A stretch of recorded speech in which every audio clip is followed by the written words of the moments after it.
అందరికీ నమస్కారం.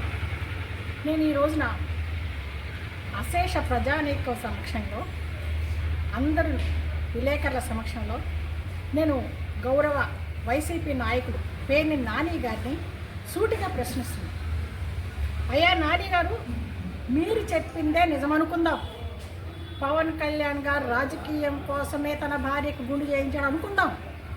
మరి అదే రాజకీయం కోసం మీ జగను తన భార్యను తీసుకొచ్చి గుండు చేయించమని చూద్దాం. అసలు డిక్లరేషనే రాయకుండా ఒక సీఎం అయ్యుండి బాధ్యత రాహిత్యంతో హిందువుల ఆచార వ్యవహారాలను తొంగులో తొక్కి తన ఇష్టం వచ్చినట్టు ఏలాడు. ఎన్ని గుడులు ధ్వంసం చేశారు, ఎన్ని దేవతామూర్తులను ధ్వంసం చేశారు, ఎన్ని రథాలు కాలిపోయినాయి. మీరు ఏం యాక్షన్ తీసుకున్నారంటే మా దేవతామూర్తుల విగ్రహాల మీద అశుద్ధం పూశారు, మరి మూత్రం పోశారు.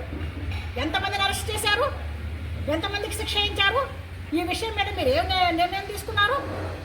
హిందువుల మనోభావాలు దెబ్బతినలేదు. అప్పుడు ఇలా ప్రశ్నించిన వాళ్ళ మీద మీరు ఎంతమంది మీద కేసులు పెట్టారు? మా దేవతా విగ్రహాలు ఇలా చేశారంటే ఎంతమందిని హింసించారు మీ హయాంలో జగన్ సీఎంగా ఉన్నప్పుడు? అప్పుడు మీ నోళ్ళు ఏమైపోయినాయి అయ్యా పేర్ని నాని గారు? ఫెవికిక్తో అతికించుకున్నారా? మీ వైసీపీ నాయకులందరూ అప్పుడు ఎందుకు నోరు మూసుకున్నారు? మీరు హిందువులు కాదా? ఎన్నో లక్షల మంది హిందువులు ఇక్కడ మా ప్రతి ఒక్క చిన్న గుడికి కూడా భక్తి భావంతో వెళ్తారు. ఎన్నో లక్షల మంది విదేశీయులు తిరుమలకు ప్రతిరోజు డిక్లరేషన్ ఇచ్చి క్యూలో నిలబడి భక్తి భావంతో నుదుట నామాలు పెట్టుకొని ఆ తిరుమలేసిన అఖిలాండ కోట బ్రహ్మాండ నాయకుడిని దర్శించుకుంటున్నారు. మరి ఏనాడన్నా మీ జగన్ చేశాడా? అతని భార్యను తీసుకొచ్చే దమ్ముందా? గుడికి పట్టు వస్త్రాలు భార్య సమేతంగా ఇవ్వాలి, ఏనాడన్నా ఇచ్చాడా? ఆ రోజున ఏమైంది నీ నోరు? ఇవాళ పవన్ కళ్యాణ్ గారు భార్య గుడి చేయించుకుంటే నీకు ఏమైంది? ఏం మాయరోగం వచ్చింది? ఆమె జన్మతః క్రిస్టియన్ అయినా కూడా తన భర్త మాటకు విలువిచ్చో లేకపోతే తనకే భక్తిభావం పొంగిపోయో తను భక్తిభావంతోనే వచ్చింది. ఎందుకంటే డిక్లరేషన్ ఇచ్చింది, గుండు చేయించుకుంటే చక్కగా, మరి వడ్డన చేసింది, అన్నిట్లో కూడా చాలా ప్రశాంతంగా ఉంది. ఇష్టం లేకుండా చేసే పనికి ఆ మనిషి ముఖంలో అంత ప్రశాంతత ఉండదు. ఆమె భక్తితోనే వచ్చింది. ఈ విషయం యావత్ ప్రజానీకానికి తెలిసిపోతుంది. మరి మీకెందుకు తెలియలేదండి? మీకు అంత బుర్ర లేదా? మీకు ఎంతసేపటికి జగన్కి భజన ఒప్పుకోవడం తప్ప మీకు లాజిక్ తెలియదా?